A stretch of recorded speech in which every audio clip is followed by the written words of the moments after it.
Parang pinutulan. Tsaka may ano yan, yung ring. Spacer? May ring yan, para hindi manginig. Hub centric?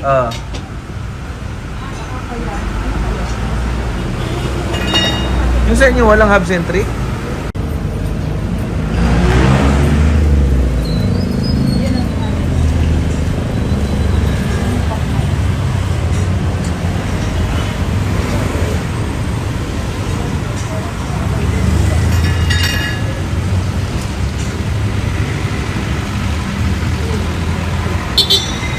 Testing. Ano? May hub centric yan eh.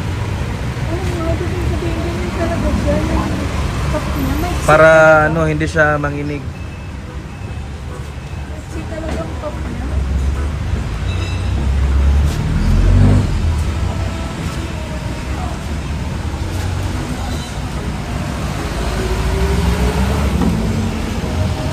Wala siyang offset, no? Wala, parang wala siyang offset. Ha?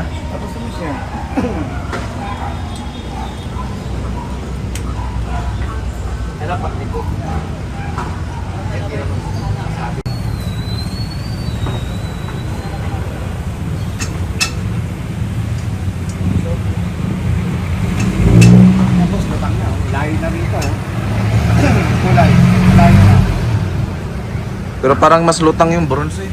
Hindi, Parang ang dilim nung ano eh. light kasi ito boss eh, light. Dapat dark din. Gusto ang dating ng macho.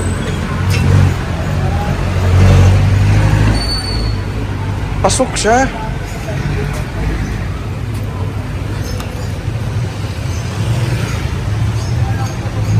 Mas pasok pala siya.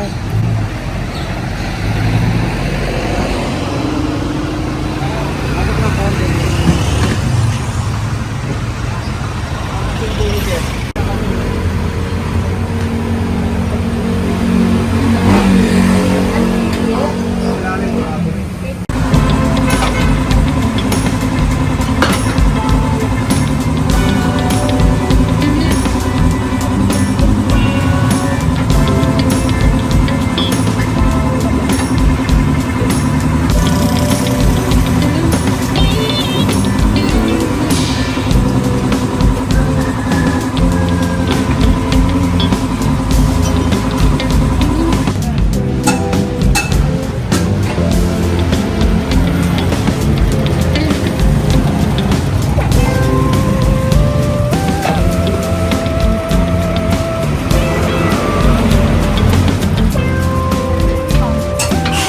$25 yan. 2025. Ah.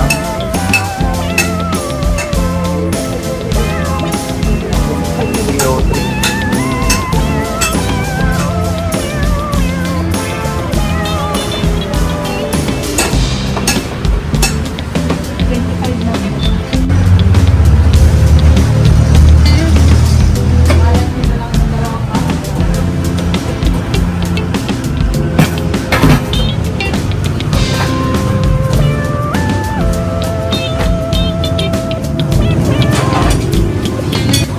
Guys, first time natin mag-BFG.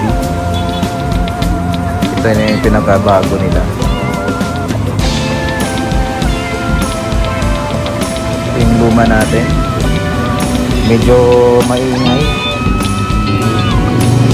Umuugong to sa kalsada eh.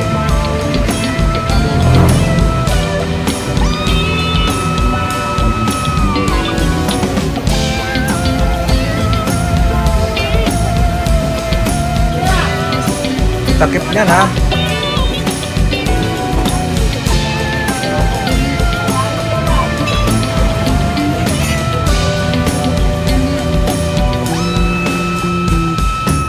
Ay, hindi mo pinukpok yung ano?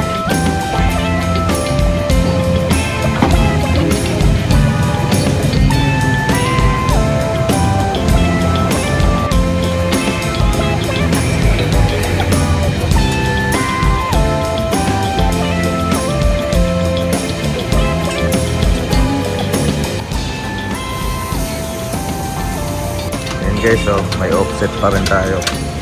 So mag-brand new sana ako itong ano nila, itong race nila na itim, kaso pasok, hindi ko trip, mas trip ko yung nakalabas.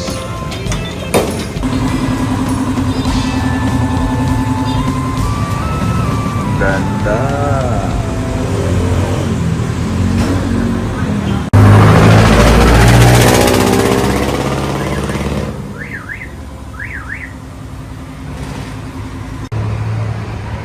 Aray ko, ang mahal. So yun guys, good morning. At punta muna tayo ng San Lorenzo Tire Supply kasi magpapa-alignment tayo dito sa Montero. Kasi yun nga, bago yung gulong natin, nag-iiba yung natin, yung tindig. Tapos yung dito sa driver side natin na na gulong is sumasayad siya, so naka-atras yung gulong natin dito sa kaliwa. So yun, papa-align natin, papa-correct natin para hindi naman masayang yung bago nating gulong. Ayun guys, waiting lang tayo. May nakasalang pang Undig sa ata yan. Dito lang po tayo laging nagpapa-align kasi magaling dito mag-align. Since Fortuner ko pa, yan dito talaga, dito nakukuha yung tamang align.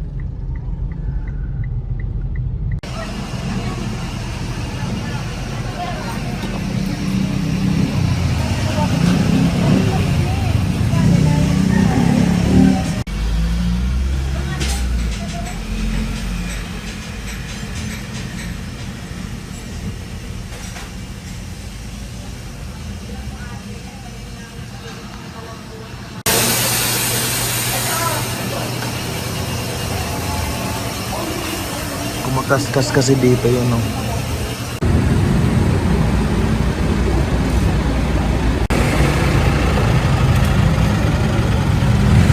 So yun guys, kahapon nga nagpalagay na tayo ng bagong tires, no? Nakakuha tayo ng magandang deal sa ating gulong. Ang dahilan guys kung bakit ako nagpalit ng gulong kahapon, kasi yung gulong na yon ang dahilan kung bakit nanginginig yung sasakyan ko. First time ko kasi ng ganong gulong na ang kakapal ng mga spikes niya. Tapos ang nangyayari pala sa ganong klase ng gulong is hindi pumapantay yung kanyang upod. So yung kain niya hindi pantay, so meron siyang makapal, yung kasunod na spikes is pudpod, tas makapal pudpod. So ang nangyayari, nanginginig yung sasakyan sa bawat takbo. Ano ba, kung mabagal, pag mabagal o pahinto na ako, nanginginig talaga yung buong sasakyan. Ang nangyayari niyan, matagal ko na talagang pinoproblema dito sa Montero yung panginginig na yon. So ramdam na ramdam siya sa tuwing pumipreno ako ng pahinto na ako. So doon ko naramdaman na yung buong sasakyan is may vibration, meron siyang nginig. So ang ginawa ko, akala ko is mga engine support lang. Bumili ako ng engine support, transmission support. Napakamahal ng support nitong Montero kasi 4x4 tong akin, mas mahal ang 4x4. Ang price is almost 5,000, tapos yung labor niya, napakamahal ng labor niya. Halos kapresyo na rin ng support.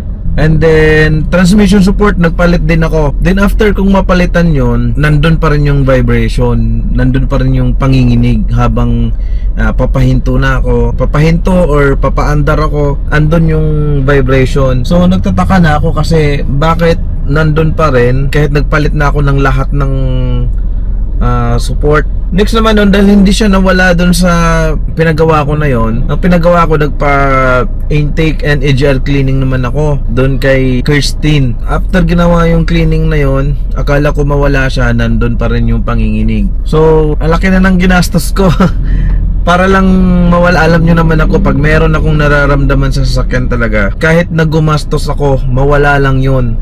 Kasi ayokong nai-stress talaga. Hindi talaga ako tumigil mahanap kung saan nanggagaling yung panginginig. Kasi pag tinitignan ko yung RPM ko, sobrang steady ng RPM ko, hindi siya magalaw. Pag nirev mo, pagbaba ng needle niya, steady talaga siya. Pero may nginig siya. And then one time, shoutout kay Boss Jake, tinest drive niya tong Montero ko. Naramdaman din niya yung nginig. Sabi niya, oh ano yun? Kasi tinest drive niya kasi gusto niyang maramdaman yung hatak nitong Montero ko kasi naka-Montero din siya. Gusto niya nang maramdaman yung hatak ng Montero ko kasi naka-tune siya, naka-remap. Naramdaman niya yung ano na yon, yung panginginig nga ng ano. Nagulat siya bakit may nanginginig ng ganun. So nag-advise siya sa akin na try ko ring ipa-calibrate yung ano natin, yung fueling natin, yung fueling system natin. So nagtry akong ano, sabi niya i-try kong dalhin sa calibration center. So ang ginawa ko, pumunta ako sa isang shop sa may Novaliches at ipa-calibrate ko sana. Nagbayad ako ng scanning na 4,500. Tapos pina-cleaning ko yung injectors ko 4. So gumastos ako ng ano nun, magkano ginastos ko nun? Nasa 15,000 ganun, kasi yung cleaning ng injector tapos yung pag-test ng mga injector kung pantay yung kanyang mga buga is 2,500 pesos kada injector. Okay? After magawa nun, sinalpak na. Nung drive ko na, nandun pa rin yung vibration. So, sobrang stress ko na. Naiinis na ako kasi ang dami ko ng ginastos. Hindi ko pa rin mahuli kung saan yung cause ng panginginig. Okay? So, ito si Boss Jake din yung nagpakita sa akin itong calibration center na to. Yung DKK calibration center dito sa may Muñoz, yung malapit lang dito sa shop. So, sa may Muñoz lang. So ang ginawa nung may-ari, tinest drive itong Montero. So hindi pa kami umandar, nirev na niya yung ano ko kasi calibration center sila eh. Shout out dun sa may-ari ng DKK kasi naiwasan ko yung gastos kasi nga nakuha niya kaagad kung anong problema nung sasakyan ko.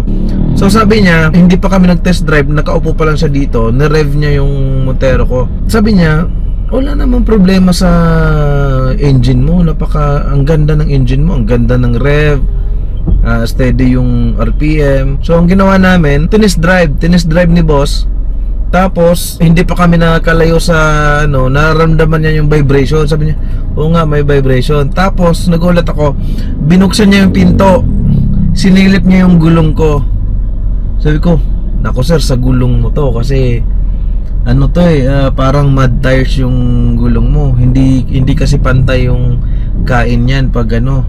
So ang ginawa, test drive kami, tapos ganun na, yun nga, nararamdaman nga niya yung vibration na hindi naman siya galing sa makina. Yun yung sabi niya, hindi siya galing sa makina. So bumalik na kami dun sa shop nila. Tapos meron kasing paahon ng konti dun sa shop nila. Trinay namin free wheel lang na naka-neutral. Tapos pinapa-atras ng ganun. Hindi naka-engage yung transmission natin. Pinapa-atras lang ng ganun na freewheeling lang. Andun yung vibration. So andun, nahuli ni boss kung ano yung cause ng vibration na matagal ko nang hinahanap. Yung gulong ko lang pala, di ba? So ang dami kong ginastos.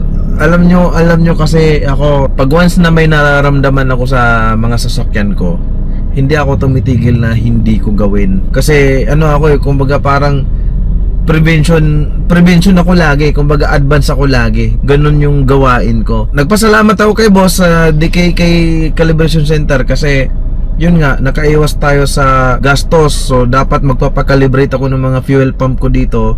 So yun nga, sabi ni boss, nothing to worry sir sa sasakyan mo kasi ang ganda ng engine mo.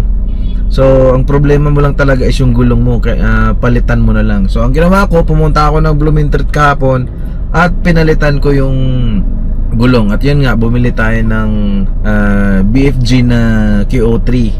So yun nga, buti nga na-swap pa natin at nakuha rin sa magandang deal. At ayun, ang ganda na ng gulong natin ngayon kasi ito tahimik siya, wala siyang nginig, all terrain kasi to. Yung amp tire ko naman is ibang klase yung ano kasi niya, parang mud terrain siya. So yun nga, first time ko kasi maggulong ng ganun. Ang ganda kasi ng gulong na yun kasi napaka-aggressive niyang tingnan. So yun nga lang, once pala pag naupod yung ganung klase ng tread, hindi na siya magiging pantay.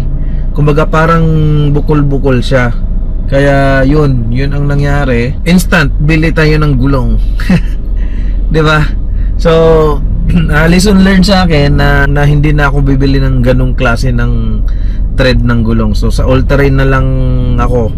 All-terrain na lang ulit ako kasi sa Fortuner ko dati all-terrain lang din yung ginagamit ko. ganun. So yun nga, bago na yung gulong natin, napakaganda na. Tapos napa-align ko na kanina. Kasi yung ditong driver side ko, kumakaskas yung naka-atras yung alignment ng gulong. So pag kinabi ko siyang pakaliwa, sumasayad siya. Yung kanan naman wala naman sayad. So napa-align ko na. Tapos napaka-smooth na. Sobrang smooth na talaga itong Montero. Wala na siyang panginginig. Kahit pepreno ko, mabagal yung takbo or papaandar ako, wala na siyang inig. Sobrang smooth na siya. Okay? Kung sakali naka-encounter kayo ng panginginig sa nyo, sa mga sasakyan nyo, kung steady naman yung RPM nyo, hindi naman palyado, malaking factor pala talaga ang gulong. Di ba? Akalain mo yun, gulong lang yung naging problema. Sa tagal ko nang hinahanap yung cause nung nginig. So, yun guys, hanggang dito na lang yung ating vlog. Thank you so much for watching. Don't forget to like, comment, share, and subscribe.